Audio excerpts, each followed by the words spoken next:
valleys, isn't it? It's really close to No. It really is. The valleys. Yeah, it's really close to the Welsh accent. It's got It's the not same. just one Welsh accent. Oh, fucking hell, here we go, Lloyd. Fucking pointing out different things. Go fuck yourself, Lloyd. Right? I don't give a shit. Wait, are we recording now? Fuck. I didn't quite catch your attempt at the Scouse accent, which is a shame, but yeah. Sick. Right. Are we ready? I'm ready. Ready to Ready rumble. when you are, Bow maestro. to the master. Boom, boom. Degeneration X. Do, do, do, do, do. Right. Do, re, mi, fa, sol, la, ti, do. Oh shit, I don't know how to open up. Hello. Hello everyone, my name's Dale and you're joining us with the UnCapt podcast.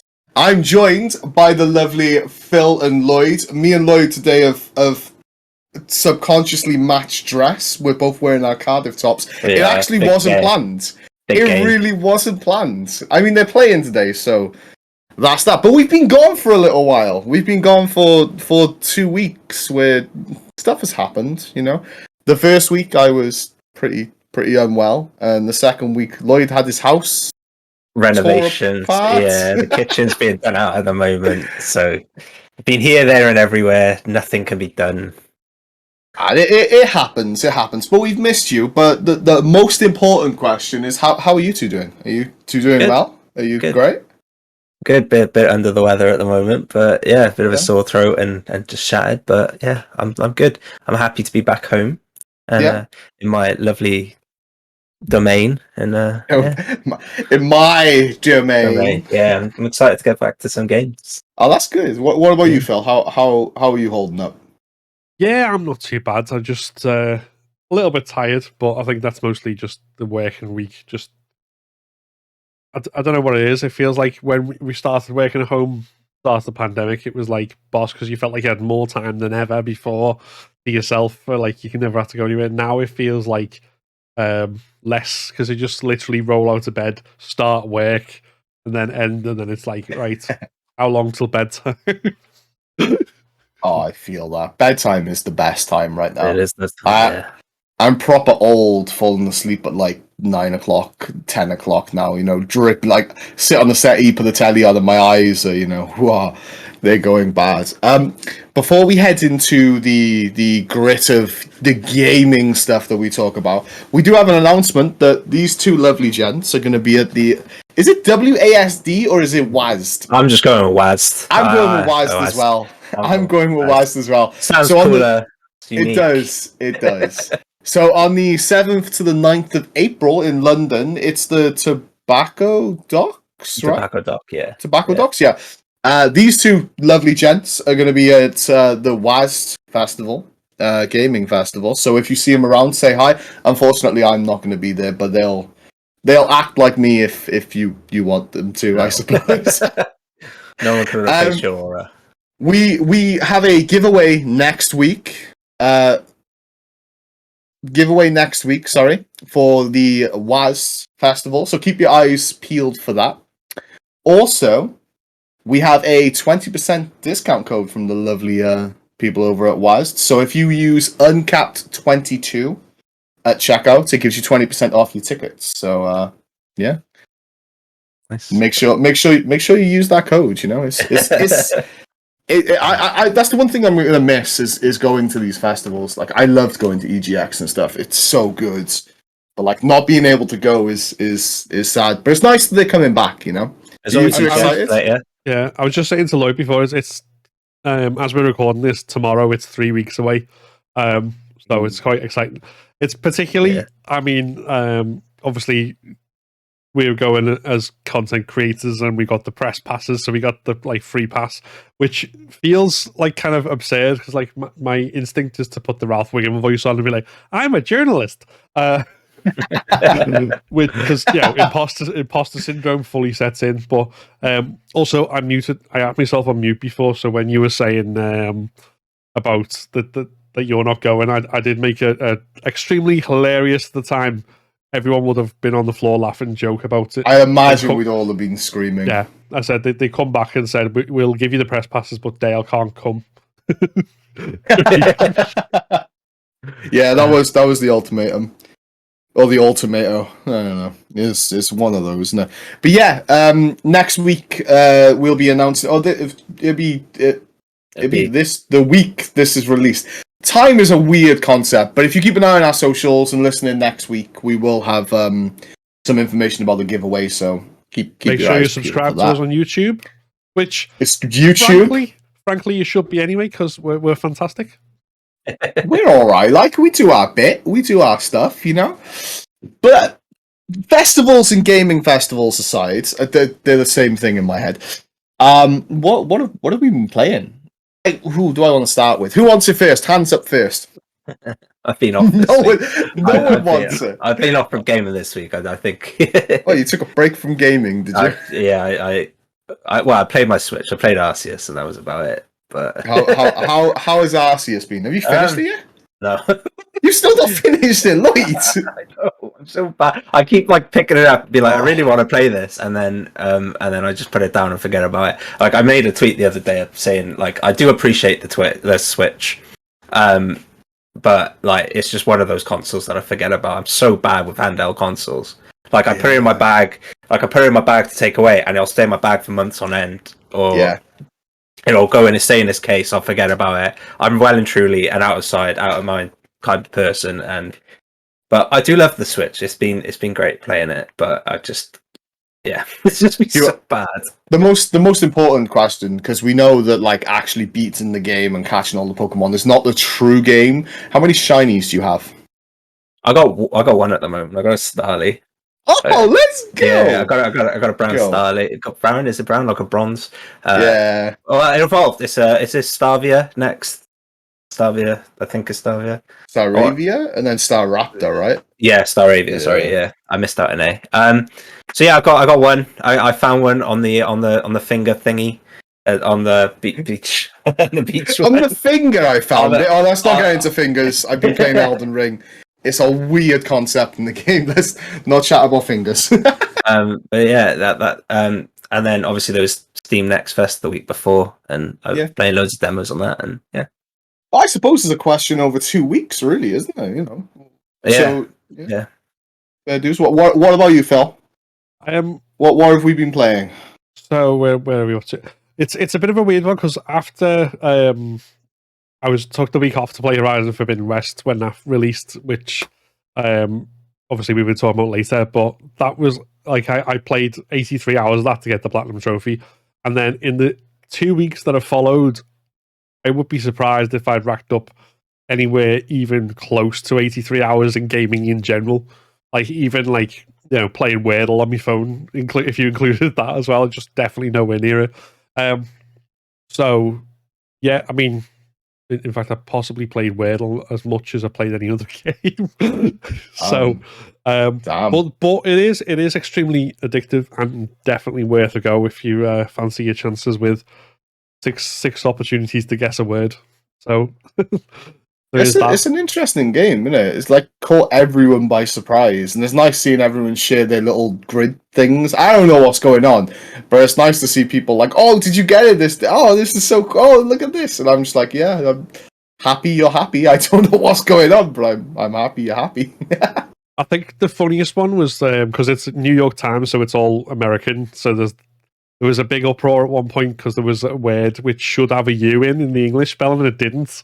So like, and everyone in English was all like, "What's all this about?" And then on the other hand, they had bloke as the entry one day, which is obviously not something that anyone in America would ever use for any reason. So that was quite funny. But yeah, other than that, so the main things I've played Martha is Dead, the completion, which I did the review of, which was a bit disappointing, to be honest. It was one of those ones where it had so much potential and it, like the atmosphere and everything, and it was quite cool. And then the gameplay was really janky, and then the way they kind of ended it, and particularly the way they handled the whole topic of mental illness and stuff, is just, it was like, okay, this is could have been so much better. But did that. What else was there? So I've been trophy hunting on The Last of Us because I did after we mentioned it on here ages ago when you warned me off about making a list of the backlog, but I did it anyway. Oh no! So I've got that there. So I'm not going to become a full-time trophy hunter or completionist or anything, but there are a few games where I'm like, I want that nice like platinum trophy because it's a game that I should have it in because on brand and everything. And there hasn't been much else. The only other one I mentioned is in terms of a really obscure one. I played a demo for a mod of Resident Evil Survivor, which most people, even people who play a lot of Resident Evil, probably won't know because it was a side entry in the series. It came onto the PlayStation 1. It was a light gun game. Like, it wasn't a survival horror traditional, like, third person perspective, fixed camera angles. It was first person, and you use the light gun to shoot. Really short as well, but which I've just rebought because I originally played it because I rented it from Blockbuster way back when. So I've bought it to actually have a go of it. Blockbuster. But a guy called Aidan Watkins, who makes a lot of Resident Evil mods, which are definitely worth checking out if you're a Resi fan, is making a third person like old style Resident Evil style mod of it, so you can play it in that style. So that's quite interesting. I also discovered, because I was using the keyboard and mouse, so I was instead of doing tank controls on a controller, that I am definitely need a lot of practice on the W.A.S.D. It's hard. It's really hard to switch over from controller to a keyboard and mouse. Yeah, I found this such not being able to tell me left from me right. That was quite. Jeez, man. Jeez. Do you have your platinum in The Last of Us 2? Yeah. The main do? difference. Of course he does. Is the multiplayer, right? The first one has the multiplayer, and that's why, right? Maybe. Yeah, well, I mean, the difference in trophies is that The Last of Us 1 has difficulty trophies, which The Last of Us 2 doesn't. But I've got them anyway, so that's not a problem. And then the collectibles, I just hadn't done them all yet because there's like optional conversations. You need to find all of them. There's like a joke book that Ellie reads out of, and you have to find all of the jokes and stuff. And then there's all these not find the jokes, but get it to the scene where she tells you all these like really gloriously stupid jokes. And then, but also all the like stuff, find all the documents, find all the whatever else. And then there's 4 multiplayer trophies as well, which is always a big thing. Like, where I'm far less likely to get the trophies if there's multiplayer trophies than it's like, yeah. Especially in a game like Last of Us, where people who've been playing factions have been playing it for like 10 years now, near enough. So you come in fresh, you're not going to win. Fair. But with myself, it's Elden Ring mostly. I have like that game is just it's so good and so difficult, but it's just so rewarding as well. Like, going against a bot, like one of the first major bosses, which I don't know if this shouldn't count as a spoiler, but Margaret, which was in the tech demo anyway, so it shouldn't be a spoiler. Honestly, took me about 40 attempts until I literally mastered all of his moves to my playstyle and figured out the best way that I could hit him and punish him. And just, it's so rewarding beating a boss that have been absolutely technically you're 50-1 against them, but that one is so important and so just it's so good. Like, it is so good. I've been enjoying that a lot. And recently, Monster Hunter again. It's back. It's back with a vengeance, which is annoying because all I want to do is go hunting, and all I want to do is just kill things constantly. So it's nice the Monster Hunter's back, especially with wait, is it Scale? Wait, what's the new Monster Hunter called? The new DLC is it Scale Break? I keep forgetting. I keep You're forgetting a the terrible name. Monster Hunter fan. I'm a really bad Monster Hunter fan. Nah, but they did an update on that, and it got me a bit excited. And I'm well aware that I still need to like get to a certain point in the game where I'm happy to go to Master Rank, which is the next thing that they're bringing out. So there's a lot of things that I need to do. But those two, and I have a huge thing to play through all the Dark Souls games now that I'm playing Elden Ring. Like I've found a new appreciation for them. So yeah, that's Even Dark Souls practically 2? been it for me. Even Dark Souls 2, I'm going to eventually do, even though my close friends keep telling me to just skip it because there's just no point. I'll do it, you know. I'll get it done one day, you know. Maybe we'll see. But yeah, a video did pop up on my YouTube recommendations the other day by H-Bomb guy saying in defense of Dark Souls 2, funny enough. Well, there are a few people that I know that it's actually their favorite Dark Souls game, and I'm not sure what makes it so bad. I just didn't enjoy my time with it. I know you're not supposed to enjoy your times with Dark Souls games. I know they're meant to make you feel bad, but like Dark Souls 1, I just had this urge to just keep going. And Elden Ring does it superbly.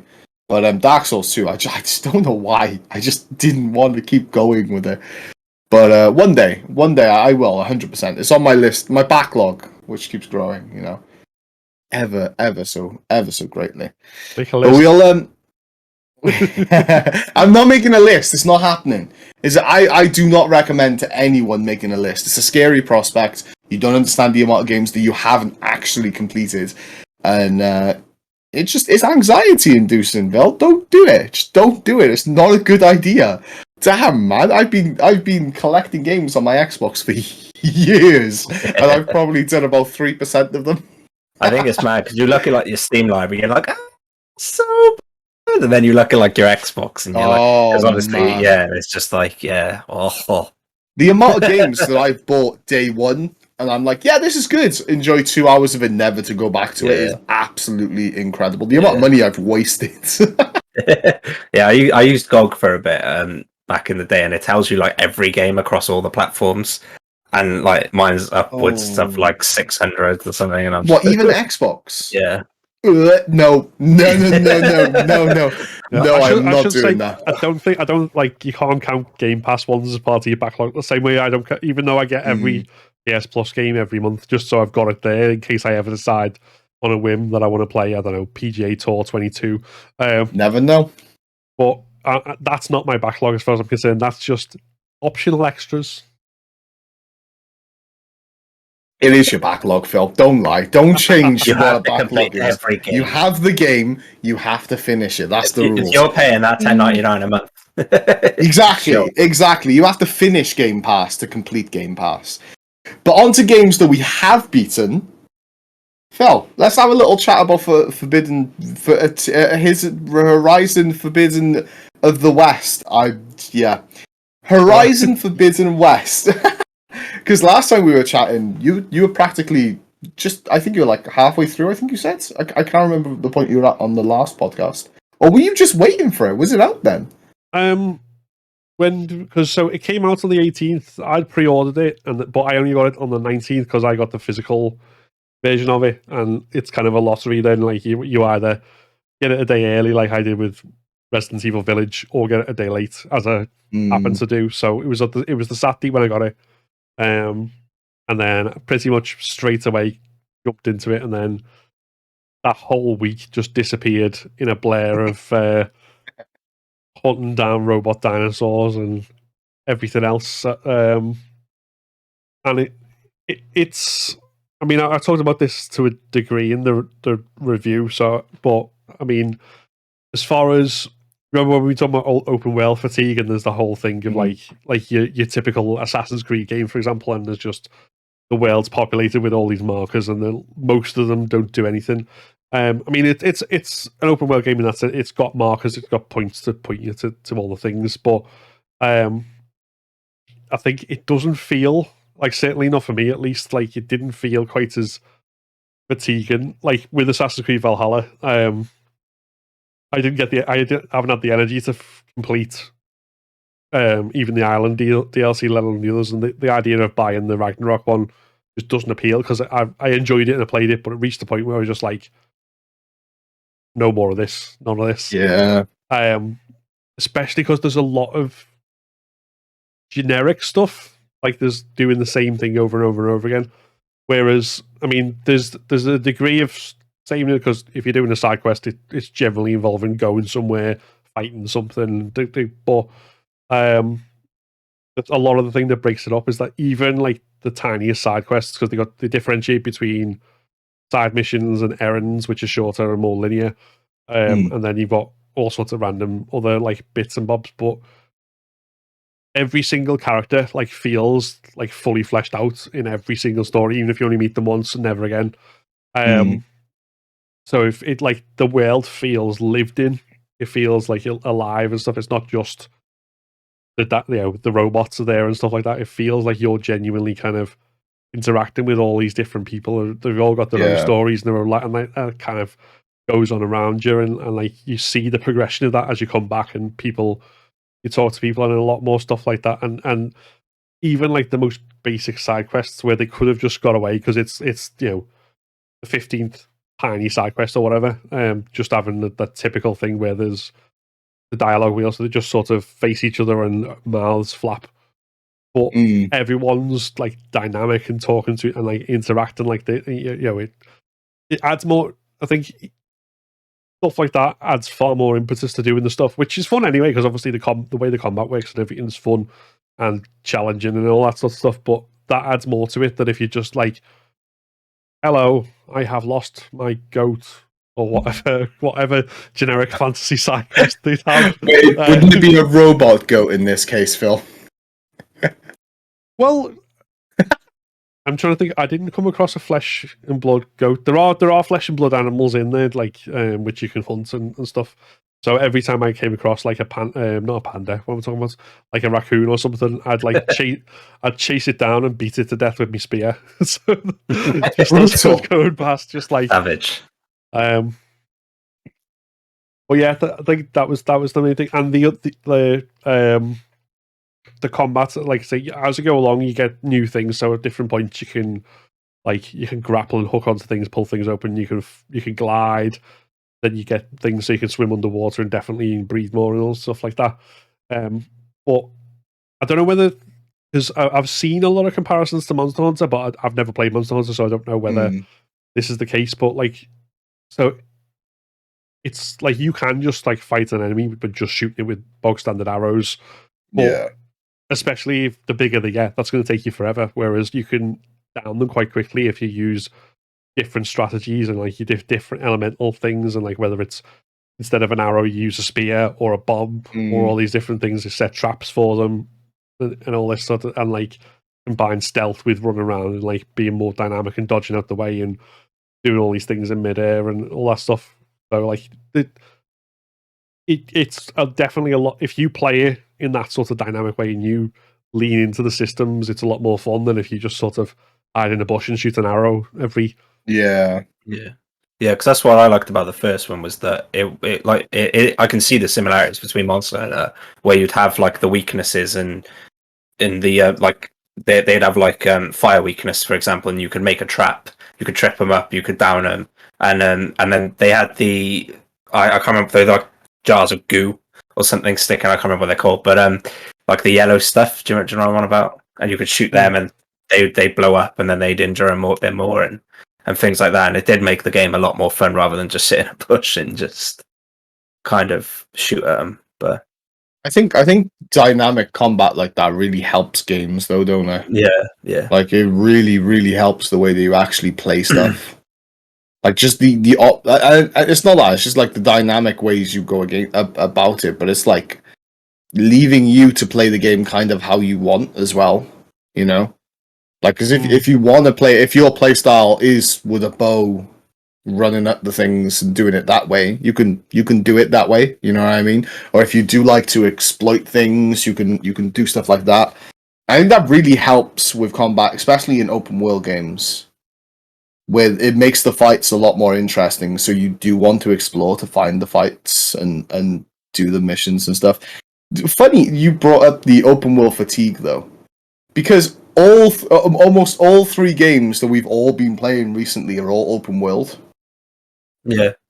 I suppose Pokemon in a different branch, because that's the different places you go to, but it's still open world in a sense, isn't it? Really?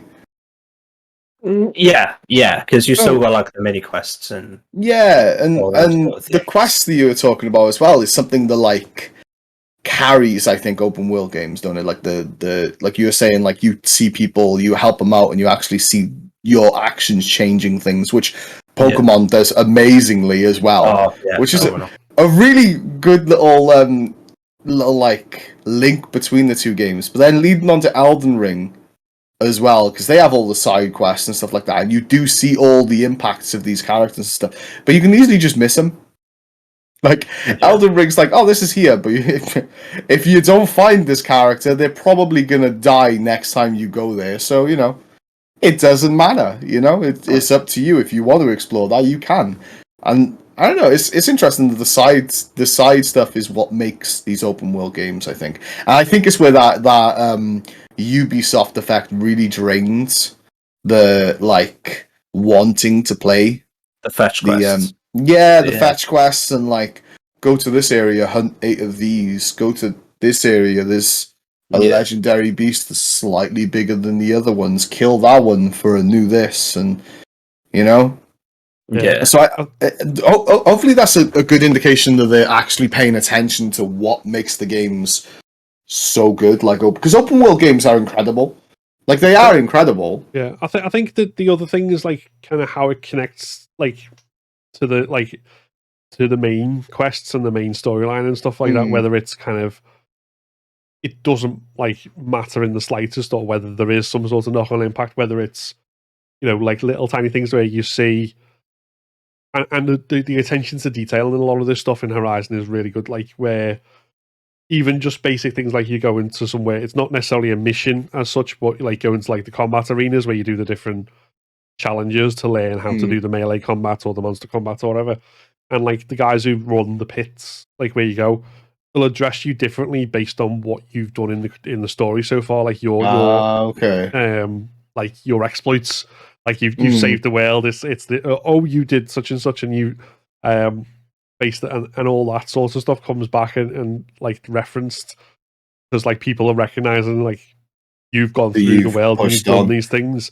I think that's the more another extreme end of that. Sorry, I was just going to say on the more extreme end of that, where I think probably the first Horizon is the best example of this, where there's certain side quests which have characters who are quite important, where if you've done their side quests and you've helped those things, then they're part of the battle at the end of the game. Like they're all there ready to like. Yeah, I like that. Yeah, I like that because that's very much like Mass Effect. Do you know what popped into my head was Oblivion as well. Yeah, remember the last? Yeah, that was so good. Yeah, I like that.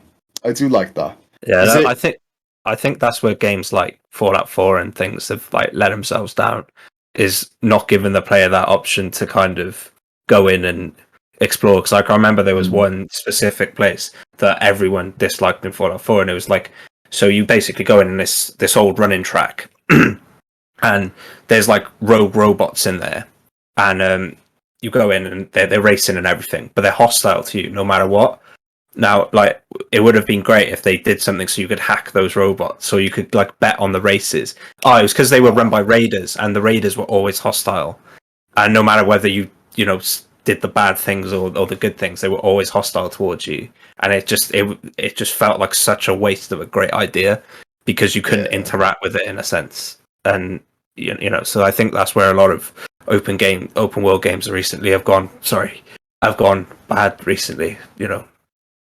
Yeah, more and more sounding like the Batman there.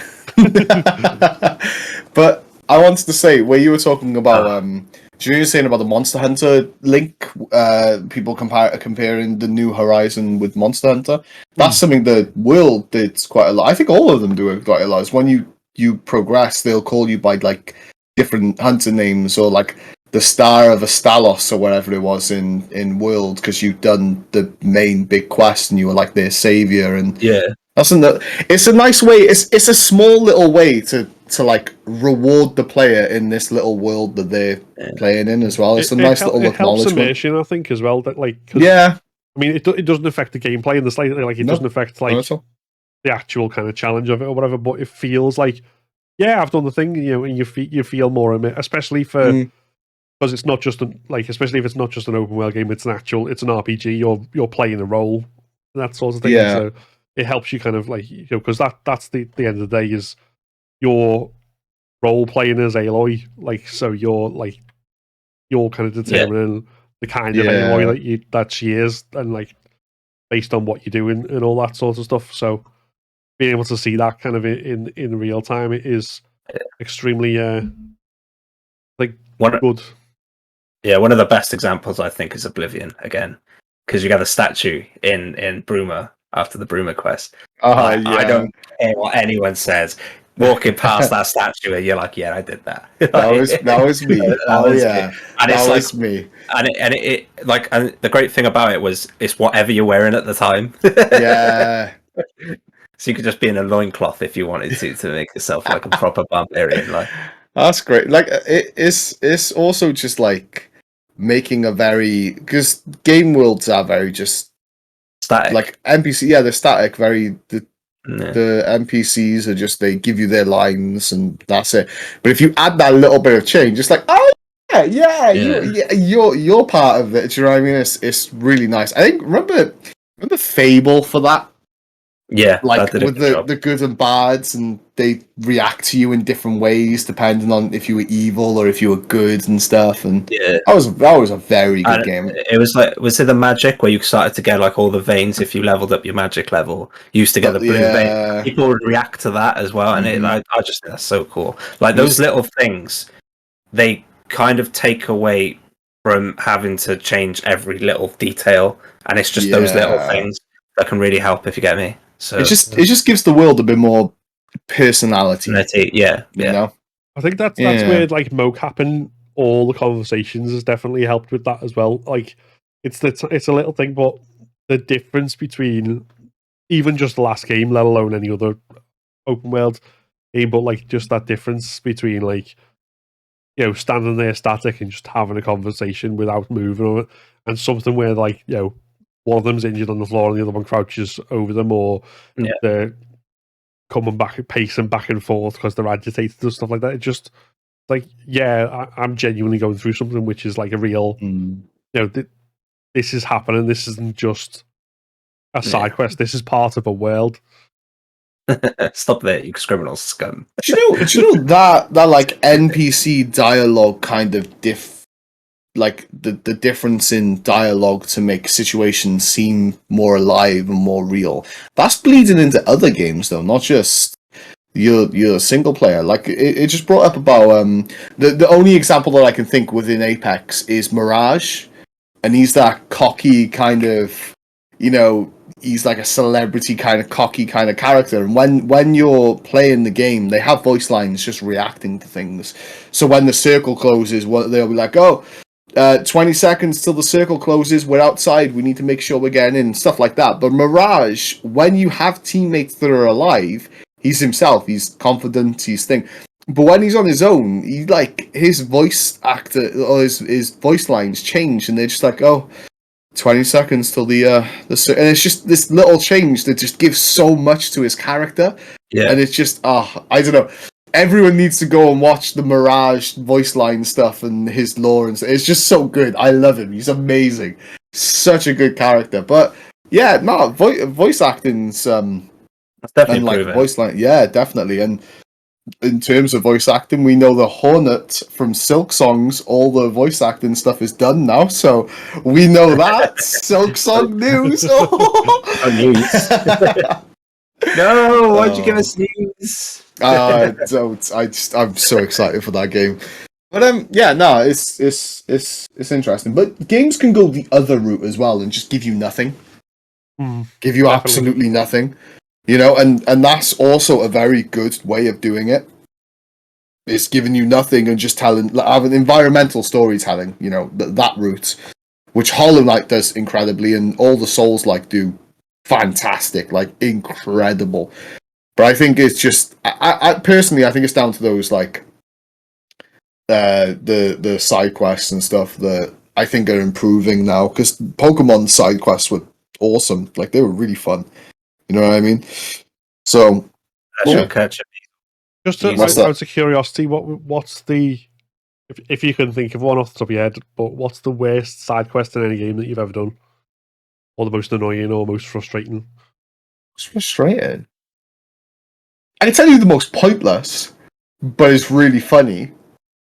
Is Claptrap's birthday in Borderlands 2, where you go and you got to find stuff, and it's literally his home is like a little backyard thing, and he's like, "You need to find this," and you turn around and this day, and he's like, "How did you find that so quick?" And it's really funny, but it's a funny little quest. That's very on persona for Borderlands, and it's taking the mick out of it, but Yeah. it's just really good. I don't know. I found it, yeah, frustrating. I really don't know. Couldn't think off the top of my head. See, the one that annoyed me the most, and it's a game I love as well, but the one that annoyed me the most definitely was having to like hunt out the pigeons in Spider-Man. Oh, let's not talk about Spider-Man, please. Let's not talk about Spider-Man for collectibles. If you want to talk about a pointless fetch quest, then there's like flying through the air chasing pigeons. I just think most fetch quests in general, they're just rubbish, aren't they? They're just filler. And like, yeah, I think if your game relies heavily on fetch quests, like you haven't done a good job on your world. I don't think, unless like it's like Witcher where they do add that little bit of personality. But yeah, I think Witcher does all that very good. But if they're just very generic, sort of, you unlock a skin if you kill 50 pigeons, like, and yeah, but that's going to like the rubbish stuff in like Call of Duty, innit? It's like get 80 kills and you get this skin. It's just stuff that you would do, but then open world's like, ooh. If you catch these 8 different flowers that are all in the same spot but in different parts of the map, in the same location looking place, we'll give you a gold version of what you already have. Ooh, how about that? Yeah, no, it needs more, don't it? Yeah, it needs more. But final thoughts on Horizon, Phil? Yeah, I mean, I absolutely loved it, and I'm sure there's going to be some sort of DLC and things out at some point soon, like they did with the last one, which again I can't wait for. So, obviously, when I've talked about it, I've talked in relative vagaries without giving it away, because a lot of stuff you can talk about gives away like huge spoilers and things. Yeah. But yeah, it's definitely, certainly from my point, definitely worth checking out and playing. Better than the first? Oh yeah, I mean, it's takes everything. Like, there's obviously there's a continuity. It does a lot of the same stuff, but it also does new stuff. But just so much better. Like all the good stuff in that one, it's improved on. Even the stuff like the weakest element, which was the melee combat, still although it's weak and it was frustrating for me for a lot of time. They've improved on it from what it was in the first game. Which is probably weirdly part of why I struggled with it, because it's like you've got to do all these combos and stuff, which is quite cool to be able to like break shields and all this stuff. But in the first game, you could just do like a big charge up a heavy spear attack and just like leap into the air and whack it down and instantly kill almost any human enemy. And a lot of robots, smaller robots as well. Now you do that and like you take off like that much health. And then they like attack you and take off like half your health with one spear attack. So it's like they've tried to like make sure you're not overpowered, but the balance is off. That's an amazing segue into our next game, which I've brought up a few times, and where you never feel that much overpowered until you go back to certain areas. Is Elden Ring. Everything feels overpowered. Damn, man. Phil, look, you've not played any Souls. No. Born of you. I can imagine you'd be pretty ragey. Your tolerance for getting beaten things a lot. I'm a ray of sunshine. What do you mean? I've seen your clips, Lloyd. I've seen your clips. Don't lie to me. Absolute ray of sunshine when I get beaten. But Phil, you've had some experience with a Souls-like, right? Yeah, Demon Souls? Not huge amounts. So I played Demon Souls. I beat the first boss in Demon Souls. Okay. Up to the first boss in Bloodborne. And I've played a little bit of. It's not a FromSoft one, but Mortal Shell. I played a little bit of that. Oh yeah. But yeah, so like I need to finish Bloodborne and Demon Souls at some point in the like near to distant future. But it's a very, very distant future, is it? well, I don't know.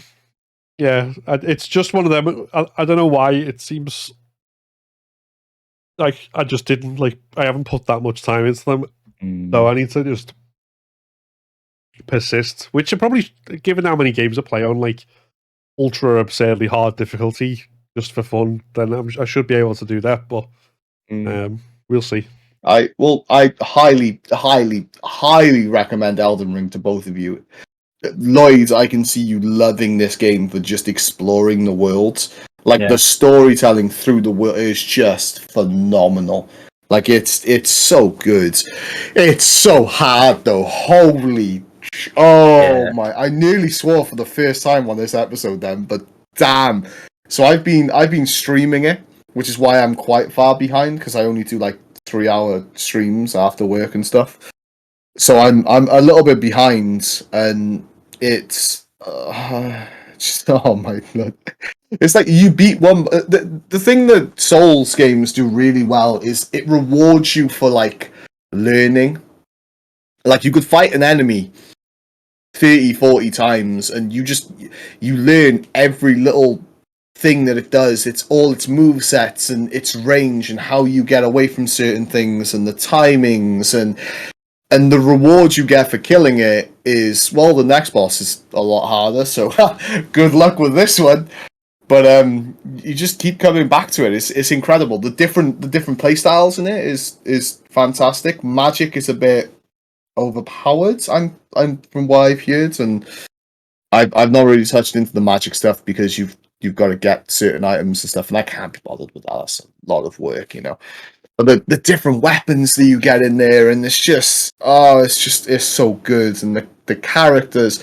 But I just don't like the obsession with fingers in it. It's all to do with fingers and like. Isn't there an enemy that's like just big fingers, that like a hand? Just big hand. It's no, and it crawls like a spider. I don't like it at all.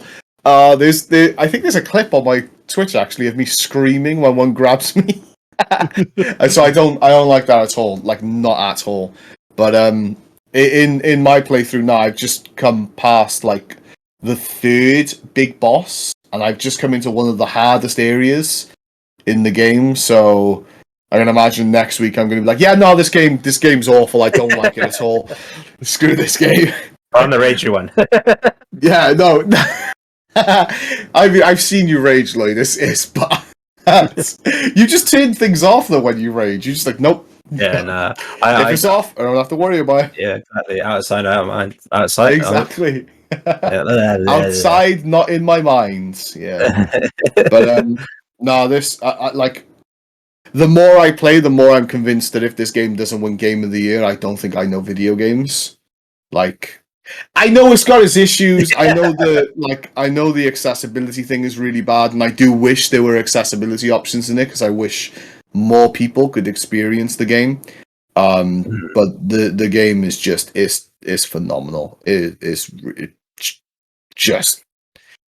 amazing. And then you speak this highly of it, and it beats the hell out of you all the time. You know.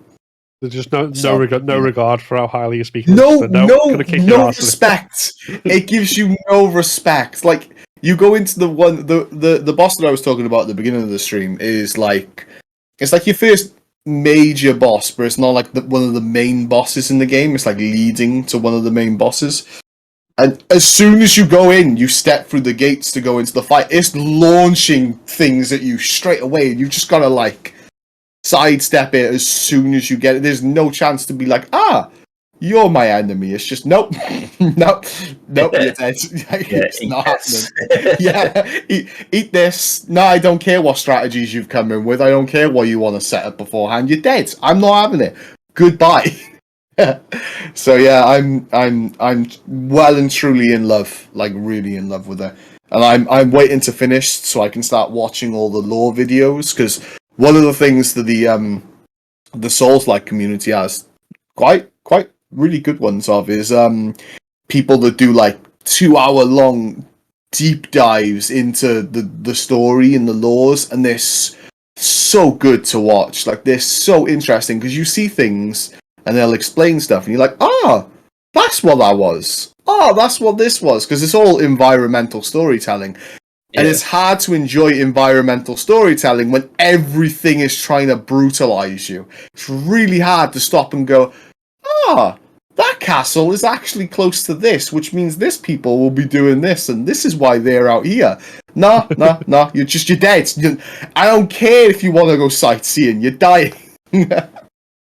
So yeah, I'm absolutely loving it. Really, really enjoying it. How do the bosses work then? 'Cause what I saw on your stream, it was like in an arena. I think. A lot of bosses are separated into kind of. So you walk through fog gates to get to them. Right. Okay. And it normally is like you see a fog gate, you're like, here we go again, and you walk through into the fight. Yeah. There are a few that are like you walk upon. There are quite a few that you walk upon, but a lot of the like main ones that you have to do to move on and stuff are through those like fog gates or in dungeons and stuff. The ones you encounter in the world you can run away from as well, like if you're not at the right level and stuff, can't you? Which most of the time you're gonna run away from. Which the game does this horrible thing. If you come out, you speak to this NPC that tells you you're maidenless. It basically calls you have no girlfriend, you have no nothing. You're waste of space. And then you see this big gold guy on a big gold horse, and the thing ruins you. Like, it absolutely ruins you. I mean, the tutorial boss is set up to just kill you. Yeah, that's people kill it. You can kill it, but you're not gonna if you're like first time through the game and you're not a Dark Souls expert.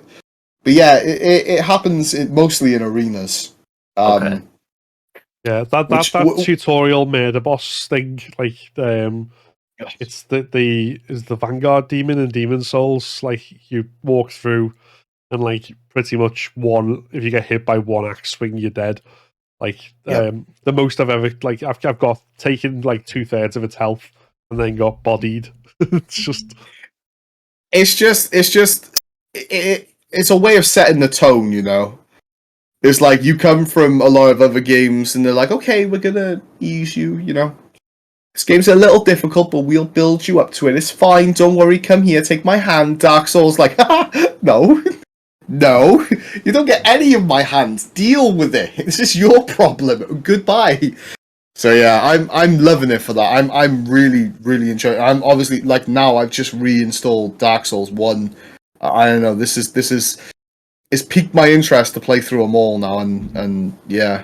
Are you gonna 100% them all? No, Phil, I don't 100% anything. Like, the amount of times, even in Pokemon games, where I've gone, do you know what? I'm going to finish the Pokedex in this one. Nah, never. The only one I've ever done is Sword and Shield, and that's only because I had a friend trading things back and forth to me, and we were trading things to each other so we could sort things out. So, yeah. But that's Elden Ring. I'm nowhere near. I think I must be about halfway through now. But I'm definitely going to be doing another playthrough, another few playthroughs. I think this is going to be a game that'll stick around for me for a long time. And this is my vote for game of the year, game of the decade. This is fantastic. It's so well done. Yeah, I do want to play it at some point, but like I say, I think I want to try and beat the Souls games I've got before I get another one, and rather than just add a third one incomplete to my backlog. I mean, it's a lot of people that I've spoken to, like in work and stuff. A lot of people that would never play Souls games are playing Elden Ring, and it's their first introduction. I think it might actually be a really good introduction to the Souls games, because it's very, very hard, but you can get yourself overpowered to go back to areas to beat bosses up and stuff like that. You can do things like that. And I know people that are playing it in so many different ways. Many different ways. Like, I've got a friend that's avoided anything to do with spoilers, anything to do with anything. And he's just walking around the map, collecting all the pieces, like the map fragments to unlock all the maps, and all he wants to do is see everything, and then he's gonna go and do all the stuff that you kind of have to do, you know. But yeah, I feel like I've praised the game a bit too much now, and if you play it, if you, I've played it a bit too much, and when I load in now, it's just gonna drop a boss on me. It's gonna be, I heard you were talking good about me. How dare you? Oh. Yeah, I think next week I'll have a bit more to say on the story because I'm a bit clueless as to what's going on. I'm not quite sure what's happened. Is that not standard even if there's cutscenes for a game for you, though? Yeah, it is. But it makes it even worse when I'm streaming because I'm focused on other things and then story comes along and I'm like, oh yeah. Oh, hi, yeah, no, I'm doing this. And the story just goes over my head. Like, I'm not entirely sure I know the story to many games that I've played. Like, yeah. I'm not even sure what goes on in Halo. Lloyd, what goes on in Halo? I know you have a gun and you kill things. That's all I know. Have you seen they're doing a... they're doing a armory thing of the new TV series. A what? An armory deep delve of all the stuff in the new series. Ooh. Yeah. Ooh. No, for those listening, I do actually know the story of Halo. I do know the story of the majority of games I play. It's just... Man falls in love with AI. Yeah, man falls in love. We all fell in love with the AI, Lloyd, okay? I played Halo 4 with you, and when that thing happened, we both cried, and we both said, right, I'll see you later. I gotta go and have food. We both left each other at that moment. No Pretty comment. sure both sat there crying. The fact that the Halo AI is called Cortana, though, and like that, I associate that with the like annoying thing on your phone. Yeah. Hi, I'm Cortana. Go away. I'd imagine that's why they called it Cortana, right? That's got to have been a nod. It's got to have been. It's Microsoft. Bill Gates. We'll get him on next episode. And, I'll see a question. We'll confirm with him. Yeah. But why make the actual real life version so useless and annoying? I don't know. I really don't. Cortana was incredible. Or is, I don't know. I haven't played 5 through. Not 5. Guardians through. That slipped. That did, didn't it? Guardians. You had much on that. For quite some time. It got a lot of grief, didn't it? Because the co-op campaign's still not out, and Returnal got it before, so everyone's a bit like fair. But that's my segment on Elden Ring. You two should play it, definitely. I think it'd be funny to watch Lloyd play it in particularly. Like, really funny to watch Lloyd play it in particularly with how quick you get fed up with things. But we'll leave Lloyd's tendency to get annoyed with things and jump onto your indie stuff. What's new in the indie world? This is Lloyd's indie news segment and what he's been playing, because all I see from you whenever you're on Steam is you're playing something demo. Something demo. It was Steam Next. It was Steam Next. What can I say? Yeah, obviously there was Steam Next Fest. Did I talk about that last year? I think I can't remember. You talked a bit about it. I'm pretty sure you mentioned it. There's a couple I'm excited for. One of them games has actually got a release date for the end of this month now, which is Fixbox. It's coming out on the 31st. I'm really excited. Like, that was quite like a cute kind of like puzzle game where you launched it. This like mechanic in space. Pretty shitty mechanic, like, just being honest.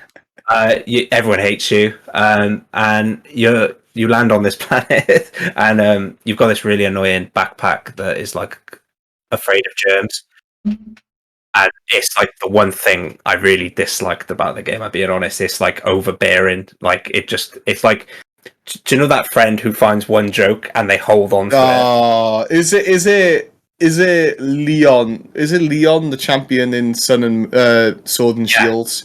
Yeah. Getting lost all the time, annoying. A perfect example of it. Oh, I don't want to like. Obviously, I know that they're small devs, but like it annoyed me to a point where I was just like, I just don't want to deal with this guy anymore. Get it away.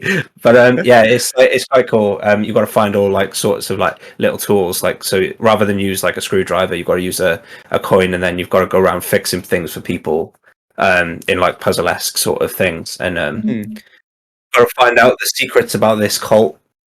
That was quite cool. So I'm definitely gonna check that out as well. And we got I did a video on my own channel about Hack and Slime.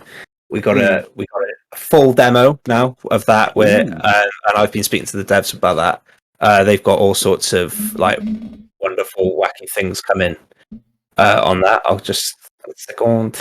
I've lost. Where's that gone?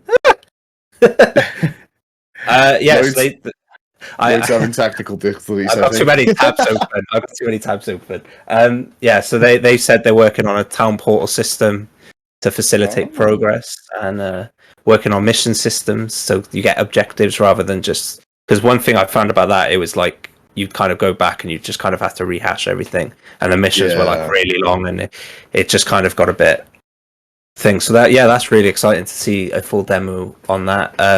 I think I talked about that a couple of weeks ago as well.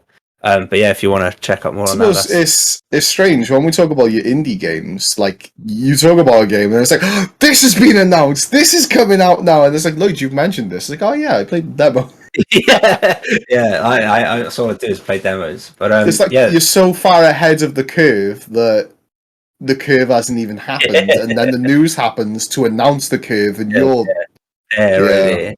It's only really possible. It feels like it's only really possible to do that with indie games now, because like that whole era of the past where everything had a demo beforehand, and you get a demo disc and stuff like that, it just seems to be gone. Yeah, I mean, there's only one big game I can think is There's two big games that I can think of off the top of my head, which is like Monster Hunter Rise does it for the PC, where you can download a demo. And the only other thing I can think of is Final Fantasy, the MMO one, 14 or 15 or whatever it is, that has like the big trial thing. There is that new because Ghost Stranger of Paradise one. They've just released, haven't they, the demo for that Final Fantasy Origin. Oh, like yeah. I'm so out of the loop of Final Fantasy. I really don't know what's going on. I don't know who these characters are that they all scream about.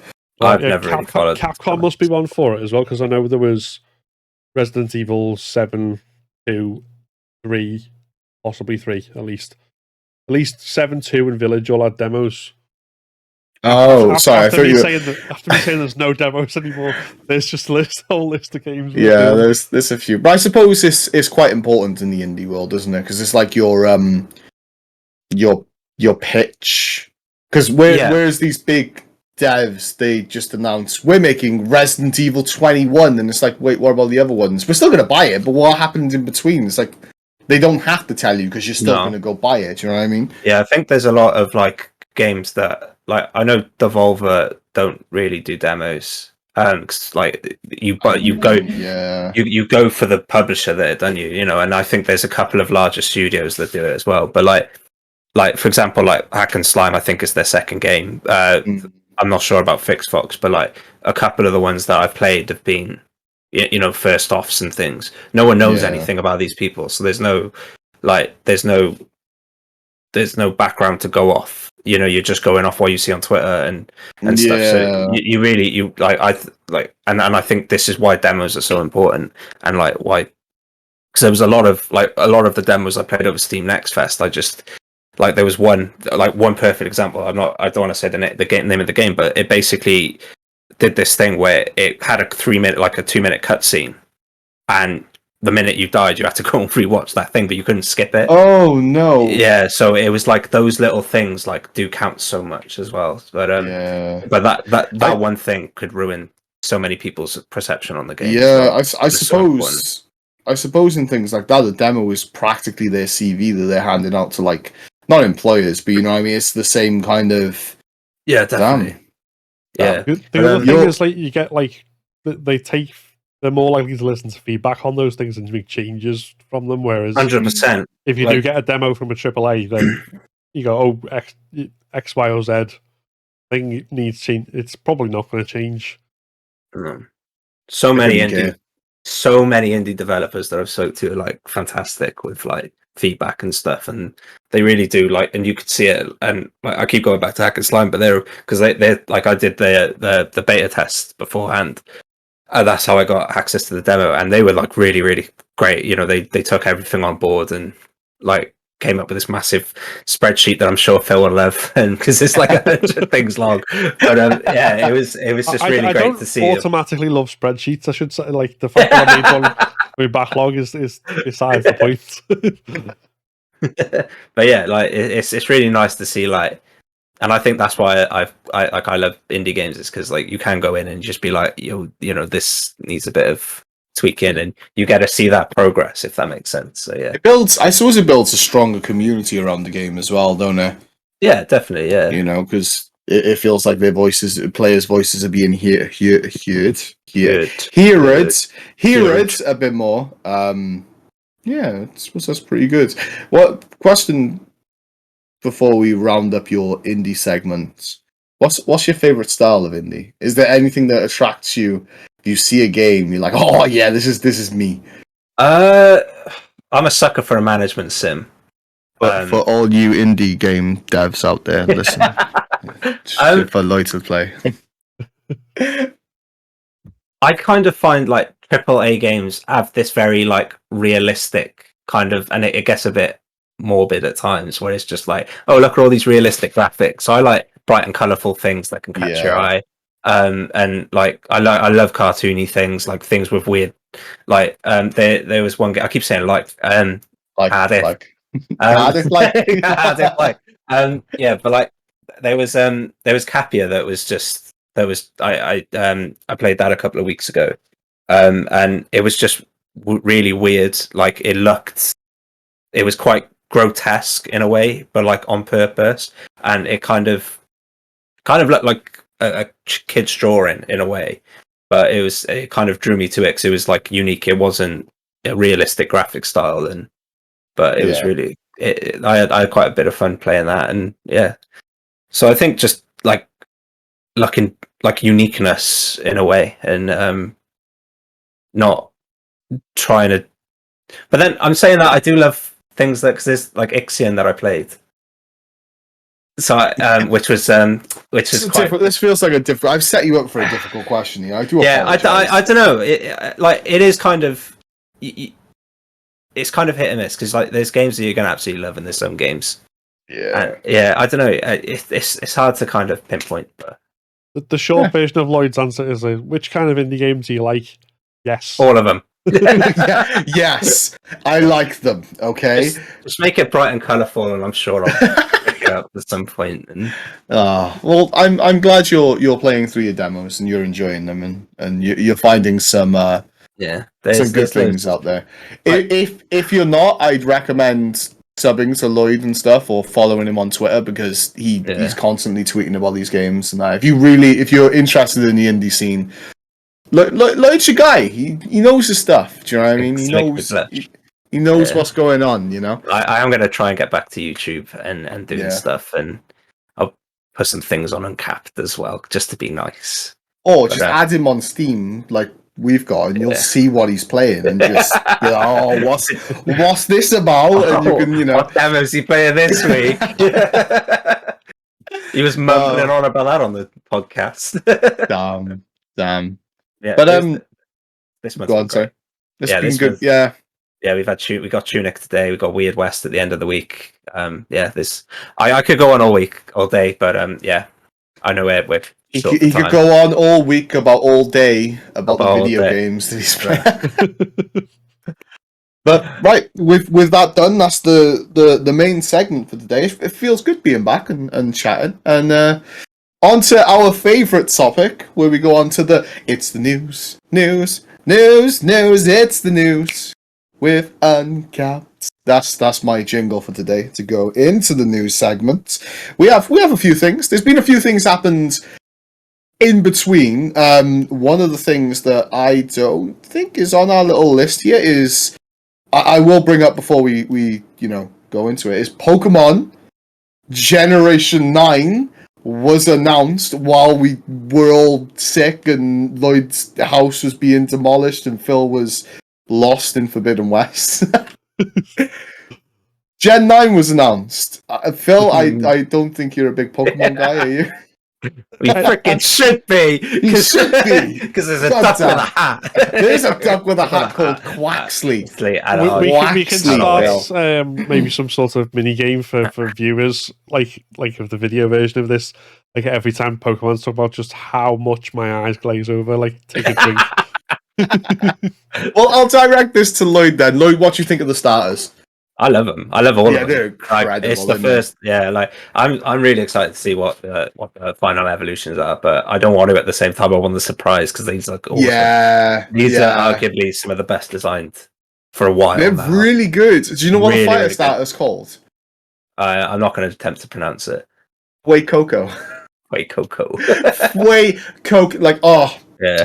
I mean, I'm going with Quaxley. Of course I'm going with Quaxley. It's a duck. They all look so good, though. I want them all. They do. I'm not fussed on Spirigato, or whatever it's called. It's a good looking Pokemon, but it didn't really catch my eye too much, you know. But yeah, I'm very much excited. Is it this year it's coming out? No, next year I think. I can't remember. I'm not gonna lie. Because if it's this, it makes sense if it's this year, right? They're normally like November, and they. Because we'd start getting all the drip feeds of all the different Pokemon now, and you'll have me and Lloyd's. All we'll speak about on Messenger is him sending me images. And I'm like, oh my god, have you seen this? And what I'm most excited for, and I love this, is the forms. I can't remember what the place is called, but yeah, I can't wait for the new forms to come out. Like you got Hisuian, Alolan, Galarian, Alolan. Oh yes, I'm excited. Since they've started doing that in Sun and Moon, that's been my most favorite thing to look forward to. It's really cool. Yeah, and have you seen some of the fan art as well? It's just it always is, but it's just this time. It's it's beautiful. I was just chef kissing for those. He was, and it was a really good chef kiss. But we'll move on to our actual news. Let me just pull them up. So, Devolver Digital's founders, new publisher to show games can be powerful medicine. I think is this your article, Lloyd? Yeah. So Mike Wilson. Well, not Lloyd's article, but sorry. So Mike Wilson, one of the co-founders of Devolver, he has basically started working with therapeutics, and he started up his own thing his own publisher to show that games can help those in need. So they could be a powerful medicine, basically. Oh, interesting. Yeah, so it's taken a new direction for like a lot of publishers because like we're seeing a lot of positive news about gaming in terms of like mental health and stuff and other things. I'm going to try and keep it short because my voice is going. But so he's starting now, which I think is another positive step for games in the health world. Yeah, no, it's interesting. It's nice to see gaming kind of acknowledge what it does, you know. And for someone to actively like go, this is our goal. Yeah, no, it's interesting, and it's like one of the ones that got me was Hellblade. And it was like, because it's, I'm pretty sure it's psychosis, right? Yeah. The Sanua has and thing, and instead of just making a game about it, you know, and just being like, yeah, no, we know what's going on. They went and spoke to people and did a lot of in-depth research, and you know, to make sure they were portraying things in in the right lights and stuff. So it's nice to like a lot of this stuff is being a bit more switched on, you know. Right. But there's one interesting thing he said. He said, so with our team of world-class developers at the helm, backed by cutting-edge science and medical professions, we're building and repurposing games that look like, feel like, and play like PR Entertainment, but that come imbued with potent digital therapeutics that are aligned with our hardwired neurological reward mechanisms. So it's a lot more about helping people rather than just actually discussing these issues through games. Yeah, that's fair. That's that's a good direction, I think, for games. Lloyd's just muted to absolutely cough his guts up. It looks painful. I said that just to get it through. I was like, yeah, go. Come on. So I had to point it out for the people that are not watching, you know. On to the biggest news of this, the absolute devastating news. EA is skipping their not-so-E3 showcase and EA Play Live this year. I know we're all upset. We're all very upset here. Not Battlefield 2043. Let's not talk about that game. Let's not talk about that game at all. Come on. Let's not talk about that game at all. I mean, no one really knows what's going on with E3 this year. I'm not sure if they've confirmed maybe they'll have their own little thing, but it looks like they might be. I'm spitballing here, but it looks like they might be just like skipping this year. It now feels for like these events. I mean, certainly with Nintendo and Sony both doing their own things with the State of Play and the Nintendo case, or whatever it's called. So it says they'll just talk about individual games across the year instead. Yeah, I think so. Instead of them announcing things, maybe they'll take like a State of Play route. A move away from that general kind of thing of having like one event where everything's concentrated together towards just. Right, I like it. Yeah, having lots of stuff across the year with more. Yeah, I really like it. As much as I absolutely loved E3, because it'd be like, Lloyd, we used to get together, pizza, me, you, my brother, my cousin, sit down, watch. Normally the Xbox one, because that's obviously what we all played. That was really fun, but the amount of things that just got buried in it was annoying, because you'd be like, oh, that game looks incredible. A day later, you'd forget about it because the next Battlefront was announced. And you're like, oh my lord, that looks incredible. Do you know what I mean? And yeah. So I really like the way the things are going in terms of everyone doing their own little things, because stuff gets a bigger spotlight on it. You know what I mean? Yeah, I think that's because a lot of people respond to that and say, oh, this one was crap because it never had, whatever particular massive AAA title I'm particularly looking forward to. It just had all these.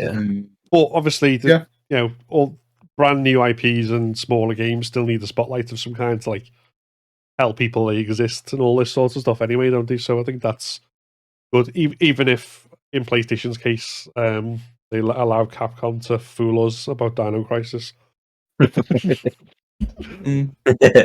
Oh, damn! Sorry, I'm scrolling through my news and stuff. And have you seen the reviews for Tunic? No, it's getting like 9.7s, 9s, 4.5s out of 5. I heard a lot of people have been excited for it, and it's a very Zelda-like game, so I'm quite excited for it. Yeah. Okay, sorry, that wasn't to do with the news. That was just a little snippet in of Lloyd's indie stuff. Next bit of news, we had the Monster Hunter Showcase yesterday. Oh my lord, yes! For Scalebreak, Sunbreak, the name of the DLC that I always get wrong, no matter how many times, is Sunbreak. Thank you, Lloyd. Yeah, it's okay. So we got the look at the 3 new monsters, which are all classic horror trope monsters. So you got one that's like themed after Dracula, one after Frankenstein's monster, and then the other one which is like a wolf kind of thing. But we got some good little look at that. Stalos is back, which is a big monster from one of the past games. Never hunted it. Excited to hunt it this time. But it just looks huge. And like it's got a big gothic theme to it, which is really cool that they're kind of theming it. And there's a lot of monsters in Monster Hunter that would work really well in that. You got like Valhazak from Worlds, which would be amazing in that kind of thing. 'Cause it's like a decaying monster that sucks the life from everything around it, and some really good monsters that work in that kind of themed thing. But I guess Iceborne was kind of themed as well, wasn't it? Because it was like the ice thing, so there was a lot of ice themed monsters, and then they kind of did their own spin to, Yeah, there was a lot of ice things, but there was also like other things to keep it fresh as well. Which obviously, like I think I'm not sure if they've said, so don't quote me on this, but I'm pretty sure it's an Iceborne sized DLC, or it's that kind of thing in mind. And if it is, oh my lord, I'm so excited. Like, damn, let's go. I want more Monster Hunter. Just give me just release a game. No, don't release a game every year. Actually, that's bad. Don't do that. Let's not do that. Just give me more Monster Hunter all the time. You know, it's not every year. Just sprinkle in a new monster every now and again. You know, I like that stuff. But like they're doing. like they're doing. Okay, mate. Shut up. You're right. Okay, I'm wrong. To be fair, Capcom are doing a lot, like game wise, like because they've got the Monster Hunter stuff, they've got this new Street Fighter, they've got this new not Dino Crisis dinosaur game. Yeah, that's a weird looking game. I really don't understand what that's about. And then there's obviously they're supposed to be working on Resident Evil Village DLC. There's rumors that they're working on a remake of 4. Resident Evil 4. So, if that's they are doing a lot all at once. That's no small task. No, at all. They've got some incredibly talented. Would they be called studio? They'd be development teams, wouldn't they? They're all different teams, I suppose, or studios under them. But yeah, they've got some incredible people working on some amazing games. Capcom are slaying it lately. They're doing so good, like damn, so good. But yeah, and of course, this. I don't know whether it'll be an actual announcement or whether it'll just be some sort of celebration. But next week, the 22nd, Resident Evil turns 26, and they've said they're going to be putting out a special message for fans of some description. So there's hope that we'll get some sort of news, but whether that turns out to be the case or not, I guess we'll have to see. I mean, fingers crossed. I mean, I know you're all excited about that countdown thing that they did for it to be Resi news, and then the weird middle child that no one really speaks about gets it. It's not. Street Fighter is incredible. People love Street Fighter, but it's just like Monster Hunter and Resi have been slaying us so much lately. They're just like, oh yeah, they do that as well. Damn. Oh yeah, I forgot about that. Yeah, the two franchises that are not starved for content are the ones demanding everything's about them. Yeah, 100%, 100%. But talking about Resi, going on to a game in its bracket, Konami have updated their Japanese trademarks for a handful of its properties, including Silent Hill. At this point, there's so much speculation and so much rumor about Silent Hill that it's just got to be practically universally confirmed without them saying it now, right? It's got to be. Yeah, I mean it's difficult to say because obviously there was the stuff where it was name dropped at the Game Awards with Guillermo del Toro and while what's his face Hideo Kojima was there, but again that might be just because they're friends with Hideo Kojima, and he was supposed to be working on Silent Hills before the PT got scrapped off the PS4 and disappeared into the ether. Sad. So very sad. We don't know. We don't know, obviously, whether anything's actually going to be made. We've got things that are being made, like that Slit Ahead that's coming out, which is very much got people who were involved in the development of Silent Hill who were behind it and all this sort of stuff.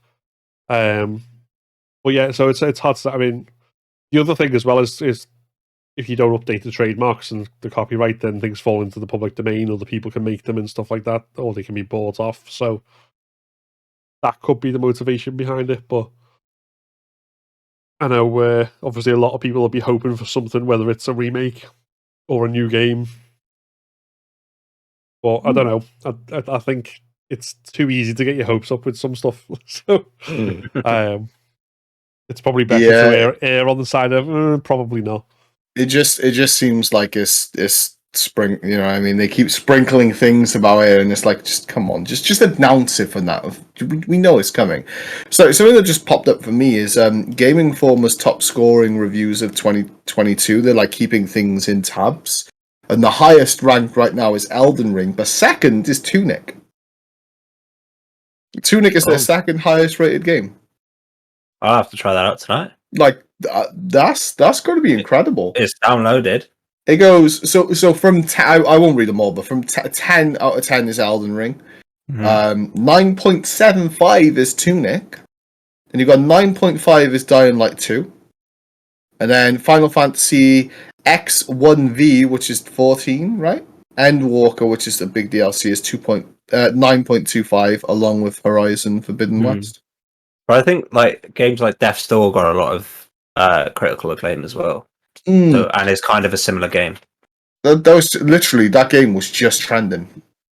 What, Death's Door? Yeah, sorry. As we're going through the news, I'm keeping my Twitter tab open just to, in case something pops up, like I can chat about it. But yeah, it was just trending for me somewhere. So yeah, that's a game that I really want to play. I think it's a game that I'd really enjoy. Incredible game. Yeah. And on to our final bit of news here. Video game sales reports. Wait, I'm confused. So yeah, this stuck out to me because it seems really counterintuitive. So it's saying that there's some market research being done to suggest that with the end, all the softening of the lockdown, like sales of video games have suffered, and like they're saying where they fell by 1% in December, 2% in January. In February, it was by 6%, so by billions of dollars. But at the same time, given the Elden Ring was shifted 12 million copies, Horizon was, I think, one of, if not the biggest first-party exclusive releases Sony's had on the console. Obviously, that's only 2 games, as they said, but the 2 things don't seem to marry up, so that was why I was interested in that news. Oh, strange. Maybe, I don't know. I guess I really don't know. Maybe people loads of people have bought those games that are into gaming, but now, like, lockdown and stuff's ended, people are not buying as many games, maybe because they don't have a lot of time to game like they did. Yeah, people who didn't game before the lockdown, who needed something to do while they were stuck in, and you've also got to think the thing of commuting, and it's a national, like the hiking of everything else in prices as well. There's lots of inflation. Yeah, I guess it's bound to go down. Yeah. But I guess that means people maybe are more willing to spend on one big game that they know they're really excited for. Hence the sales for like Elden Ring and Forbidden West. Maybe that's what's going on there. That's interesting. Sorry, the article you linked me to was really weird because it didn't give me it didn't give me a heading. It didn't give me anything. It was just a block of text, and I was like, "Wait, what's going on here?" Yeah, it's not a place. It just popped up on the Google News when I was looking through the website of advancedtelevision.com.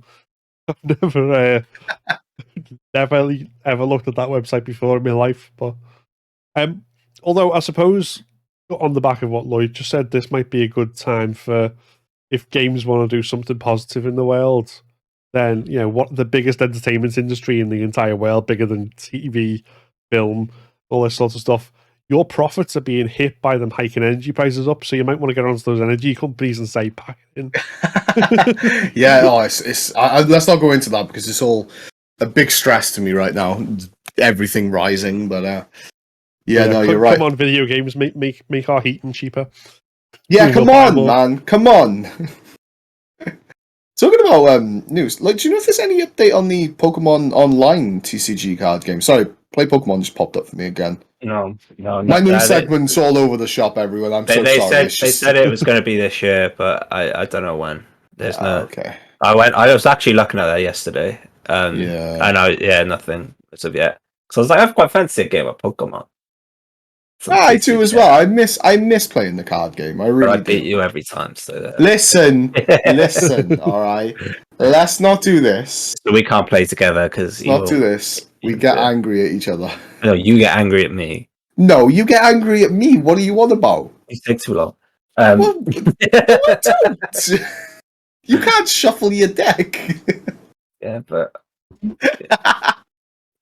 If this podcast on YouTube gets over 20 likes, me and Lloyd will play each other live and we'll record the fight afterwards. beat you anyway. But no, I think that's it for today. Unless anyone wants to add anything else, it's more of a kind of a catch up podcast since we've been gone for 2 weeks. You know, houses being destroyed, people being ill. So yeah, Phil. He's ready all the time. It doesn't matter. He could have a hole in his roof and he's ready to record. I'm just like constantly like on a perch, instant ready. Just like I will. At a moment's notice, I will make content. But no, I think that's everything from us this week. Remember, we have that giveaway coming up for W.A.S.D. So keep an eye out on social media. Our YouTube is probably the best place because it'll be within our next video. I'm pretty sure. Is our next video is going to be having it? After this, I believe so. Yeah. Yes, our next video will have all the details and stuff, but it'll be on our socials as well, how you can enter and all that stuff. And whoever's hosting next week, we'll let you know at the beginning of the episode because that's how we do. We rotate the hosts, and it's not going to be my turn to tell you about W.A.S.D Festival. So I think we're gonna have to go with W.A.S.D. No, I like W.A.S.D now because I'm saying it that way. It's W.A.S.D. We're going to W.A.S.D Festival. It's a very harsh word. I've got Marge Simpson W.A.S.D. And obviously now that we're finishing the episodes, as Dale said, we rotate the hosts, so we'll be making sure that we spin him around. Yeah, wait, I'll do it. Get his back end tomorrow. There we go. My desk is out. That was bad idea. But no, thank you all for tuning in. Remember, you can follow us on all socials at UnCapt Gaming. That is our handle. I had to double think in my head then. UnCapt Gaming, YouTube. Just YouTube. We're not on Twitch, we're just YouTube. All our socials. So thank you for listening. I've been Dale. They've been Lloyd and Phil. We've been happy, and we'll catch you in the next episode. Bye, everyone. Bye. Bye. Have a wonderful time. You took it from me, you bastard. I waited.